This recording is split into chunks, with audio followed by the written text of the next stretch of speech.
તો કચ્છમાં શિક્ષકોની ઘટ પૂરવા સામાજિક સંસ્થા હવે મેદાને આવે છે। સરકારે ભરતી ન કરીને સામાજિક સંસ્થાઓ મેદાને આવી છે। સરકાર પર આક્ષેપ લગાવવામાં આવ્યા છે કે જગ્યાઓ ખાલી છે, તેમ છતાં પણ ભરતી કરવામાં નથી આવતી। શ્રી સર્વ સેવા સંઘ કચ્છમાં શિક્ષકોની નિમણૂક કરશે। મુન્દ્રા તાલુકામાં 150 શિક્ષકોની હંગામી ભરતી કરવામાં આવશે।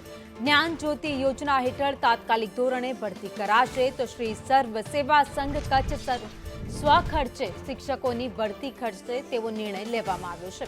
પ્રાથમિક અને માધ્યમિક શાળામાં ભરતી કરવામાં આવશે। શિક્ષકને 9,000નો માસિક વેતન ચૂકવવામાં આવશે। તો કચ્છ જિલ્લામાં 4,700 જેટલા શિક્ષકોની અત્યારે ઘટ છે। લોકોને વિનંતી છે કે જે ગામમાં આપણી જ ગામમાં જે શિક્ષકની ઘટ છે તો ગામના જ સ્થાનિકો એમાં ભાગ લઈ અને આપણા દીકરા દીકરીઓને ભણવા માટે આપણે પણ જોડાઈએ।